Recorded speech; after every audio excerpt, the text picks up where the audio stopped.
Hi friends, welcome back. అండి ఇప్పుడు మనకి బయాలజికల్ కంటెంట్ బిట్స్ అండి. ఇవి మనకు కొన్ని ఉపచరాల్లో డేస్కి సంబంధించింది. మనకి పాయింట్ వెరీ కంపల్సరీగా బిట్స్ అనేవి కంపల్సరీగా వస్తాయండి. దీంట్లో కొన్ని బిట్స్ చూద్దాం మనం. ఉభయచరాల యొక్క లక్షణాలు ఎలా ఉంటాయి?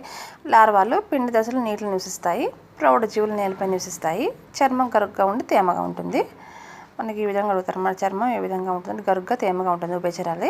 కప్పలు నీటిలో గుడ్లు పెడతాయి. ఇవి వెన్నెముక కలిగిన మొట్టమొదటి జీవులు. వెన్నెముక కలిగిన మొట్టమొదటి జీవులు ఏంటంటే కప్పలు అన్నమాట. శీతల రక్త జంతువులు ఉభయచరాలు. నెక్స్ట్ ఇవి నీటిలో నేలపైన రెండింటిలో నివసిస్తాయి. గుండెలో 3 గదులు ఉంటాయి. గ్రీష్మకాల సుప్త వ్యవస్థ మరియు శీతాకాల వ్యవస్థను చూపుతాయి. గ్రీష్మకాల సుప్త వ్యవస్థను అండ్ మనకి శీతాకాల సుప్త వ్యవస్థను చూపిస్తాయంటే ఉభయచర జీవులు. వాటి యొక్క లక్షణాలు అండి. ఇవి చాలా ఇంపార్టెంట్ మనకి ఉభయచరాల్లో. ఉభయచరాల గురించి అధ్యయనం చేయడాన్ని బాట్రకాలజీ అని పిలుస్తారు. నెక్స్ట్ ఉభయచరాల్లో శ్లేష్మ గ్రంథులు అంటే ఏకానయుత శ్లేష్మ గ్రంథులు. నెక్స్ట్ వచ్చేసి భారతదేశపు సాధారణ గోధుమ కప్పల్లో విషగ్రంథులు ఏవంటే పెరిటెడ్ గ్రంథులను విషగ్రంథులుగా చెప్తారనమాట. ఉభయచరాల్లో పుర్రె డైకాండైలిక్ ప్లాటిబేసిక్ రకం ఉంటుంది. ఉభయచరాల్లో రెండు కశేరువులు సంధి ప్రరోహాలతో కలుపబడి ఉంటాయి. ఉభయచరాల్లో రెండు కశేరువులు విడత కలపబడతాయని మనకి అడుగుతారండి. సంధి ప్రరోహాలతో కలబడతాయి. ఉరోస్థి మొదటిగా ఏర్పడిన జీవులు అంటే ఎన్యురాన్లు. ఉరోస్థి మేకలలు కాళ్ళు లేని క్రమాన్ని ఏమని పిలుస్తారంటే ఎపోడా. ఇంపార్టెంట్ అండి ఇవి.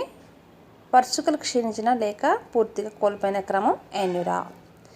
శరీర కుహరంలోని గదులు హృదయావరణ కుహరం, ఉపుస వేష్టన కుహరం. ఉభయచరాల దంత విన్యాసం యాక్రోడాంట్ బహువార సమదంత విన్యాసం. ఉభయచరాల్లో శ్వాసాంగాలు శ్వాసకోశాలు. ఆస్య గ్రసని కుహరం, మొప్పలు, చర్మాలు. ఉభయచరాల్లో శ్వాసాంగాలు ఏంటంటే శ్వాసకోశాలు, ఆస్యగ్రహణి కుహరాలు, మొప్పలు అండ్ చర్మం కూడా ఉపయోగపడతాయి అన్నమాట శ్వాస వ్యవస్థకి. ఉభయచరాలు స్వరపేటికను ఏర్పరచుకున్న ప్రప్రథమ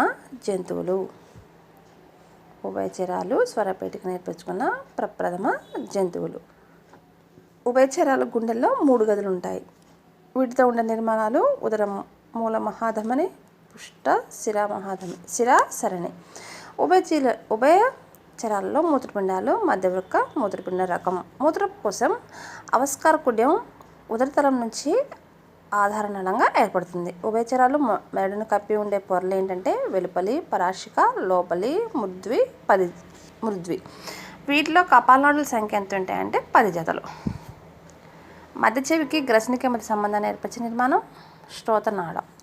ఉభయచరాలలో చెవి ఎముక కర్ణస్తంభిక. కాంటిక చాపపు హయోమాండిబ్యూలా మార్పు చెందడం వల్ల ఏర్పడేది ఏంటంటే కర్ణస్తంభిక. ఇంపార్టెంట్ అండి ఇది మనకి. ఉభయచరాల లక్షణం ఏంటంటే పార్శ్వరేఖ జ్ఞానేంద్రియాలు కలిగి ఉండడం. ఉభయచరాల కళ్ళలోకి స్రవించబడే నూనె వంటి పదార్థాన్ని ఉత్పత్తి చేసేవంటే హార్డేరియన్ గ్రంథులు. ఇవి మనకి చాలా ఇంపార్టెంట్. ఇది మనకి వెరీ ఇంపార్టెంట్. అవస్కార కుడ్యం నుంచి ఏర్పడే తాత్కాలిక సంపర్కాన్ని కలిగి ఉండేవంటే ఎపోడన్లు. శాశ్వత సంపర్కాన్ని అవస్కార కుడ్యం నుంచి ఏర్పరచుకునే కప్ప ఎస్కేఫస్. ఉభయచరాల అండాల రకం మీసోలిసితల్. ఉభయచరాల జలచర డింపకాలు నిర్మోచానికి లోనవుతాయి. ముడతలు పడిన డెంటైన్ను కలిగిన విలుప్త ఉభయచర ఉపవిభాగం ఏంటంటే లాంబ్రిథోడాన్షియా. సాలమండర్ లాంటి విలుప్త ఉభయచరాలను చేర్చిన సముదాయం అంటే ఉపవిభాగం లెపోస్పాండైలి. కండెలాంటి కశేరువులను కలిగిన ఉభయచరాలను కలిగి ఉన్న ఉపవిభాగం లెపోస్పాండైలి. ప్రస్తుతం జీవించున్న నునుపు ఉభయచరాలను కలిగిన ఉపవిభాగం లిస్సాంఫిబియా. ఇంపార్టెంట్ అండి. ఉష్ణమండల ఉభయచరాలు ఎపోడన్లు. ఒక క్రమపు జీవులలో తోక ఉండదు ఎపోడా. ఇవన్నీ వెరీ ఇంపార్టెంట్ బిట్స్. నెక్స్ట్ అండి, చర్మంలో సూక్ష్మ అంతఃచర్మీయ పొలుసులు కలిగిన సజీవ ఉభయచరాలు అంటే సిసిలియన్లు. ఇది కూడా మనకి చాలా ఇంపార్టెంట్, చాలాసార్లు అడిగారండి మనకి ఇంపార్టెంట్ ఇది. అసమాన శ్వాసకోశాల గరక్రమం ఎపోడా. స్వరతంత్రువులు లోపించిన ఉభయచరాలు ఎపోడన్లు యూరోడియన్ జీవులు. బలహీనమైన సమానమైన కాడను కలిగినవి యూరోడియల్ జీవులు.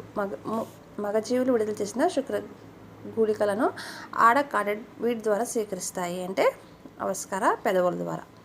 పుచ్చవాదం గల అణచబడిన తోక, జీవిత పర్యంతం మొప్ప చీలికలు వీటి లక్షణం. పెన్ని బ్రాంకియేటా. పుచ్చవాదం లేని స్తూపాకార తోక, ప్రౌఢదశలో మొప్ప చీలికలు లేకపోవడం వంటి లక్షణాలు కలిగిన జీవుల సముదాయం కాడుసి బ్రాంకియేటా. ప్రౌఢ యాంబిస్టోమా శబక రూపజీవి కావడానికి గల కారణం నియోటేని. యాంబిస్టోమా డింబకం యాక్సోలోటల్. కప్పలు గోధుమ కప్పలను చేర్చిన క్రమం ఎండురా. పూర్వంగాల కంటే చర్మంగాలు పెద్దవిగా ఉండే జీవులను కలిగిన క్రమం యాలియన్షియా. మధ్య చెవి కర్ణబెరిగల ఉభయచరాలు ఎన్యూరాన్లు. మగజీవి సంతాన ఫలను చూపే మంత్రసావి కప్ప ఎలైటిస్ అప్సి ట్రిసి యాన్స్. వెన్నెముకను ఏర్పరచుకున్న ప్రథమ చత్పుషాదులు ఉభయచరాలు. ఆస్ట్రియోలిపిడ్ల నుంచి అభయచరాలు పరిణామం చెందిన కాలం డివోనియన్స్. ఉభయచరాల స్వర్ణయుగం అని దేన్ని పిలుస్తారంటే కార్బోనిఫెరస్. సరీసృపాల పూర్వీకులు లాంబ్రితోడాంట్లు. సిసిలియన్లు చేర్చిన క్రమం ఎపోడా. సాలమండర్లు న్యూట్లను చేర్చిన క్రమం యూరోడిలా. అతిపెద్ద కప్ప కాంట్రావా గోలియత్.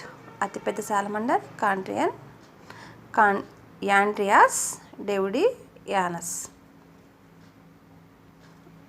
కప్పలు ఇవి ఎన్యూరా సెన్షియేషియా క్రమానికి చెందినవి. ప్రౌఢ కప్పలు గోధుమ కప్పలు మాంసాహారాలండి. చూసారు కదా ఫ్రెండ్స్, కప్పలు శత్రువుల నుంచి రక్షించుకోవడానికి వాటి పరిసరాలకు అనుగుణంగా చర్మ రంగును మార్చుకుంటాయి. వీటిని ఏమని పిలుస్తారంటే కామోఫ్లేజింగ్ అని పిలుస్తారు. కామోఫ్లేజింగ్. కప్ప చర్మం పలుచగా పొలుసులు లేకుండా చర్మ గ్రంథుల వల్ల తేమగా ఉంటుంది. కప్పల శ్వాసంగాల చర్మం ఆశగ్రాసని కుహరపు శేష్మతలం ఉపరితులు. సంపర్క సమయంలో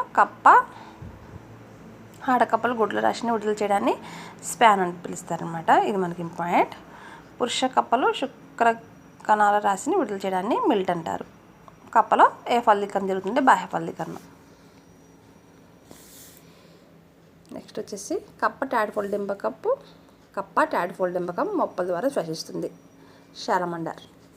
పూర్వ చర్మంగాలు సమానం గల ఉభయచరాలు. సాలమండర్లు కోల్పోయిన అవయవాలను పునరుత్పత్తి చేసుకోగలవు. సాలమండర్లో అంతర్ఫలీకరణం జరుగుతుంది. సాలమండర్ రాజధాని ఉత్తర America. Indian salamander Tylototriton. గుడ్డి salamander Proteus anguinus. Tiger salamander Ambystoma tigris. సిసిలియన్లు వీటిని గుడ్డి పురుగులను కూడా పిలుస్తారండి, గుర్తుపెట్టుకోండి. గుడ్డి పురుగులను వీటిని పిలుస్తారు సిసిలియన్స్. ఇవి చర్మంగాలు లోపించిన బొరియల్లో జీవించే ఉభయచరాలు. వీటిలో అంతర్ఫలీకరణ జరుగుతుంది. పొలుసులున్న ఉభయచరజీవి ఇక్తియోఫిస్. సంపర్క అవయవం ఉన్న ఉభయచరజీవి ఇక్తియోఫిష్. చూసారు ఫ్రెండ్స్, నెక్స్ట్ మనకి బయాలజికల్ కంటెంట్లో మనకి ఎన్ని డేస్కి సంబంధించిన బిట్స్ అండి. సరీసృపాలు నెక్స్ట్ వీడియోలో మళ్ళీ చూద్దాం ఫ్రెండ్స్. సో ఇలాంటి బిట్స్ కోసం please like, share and subscribe.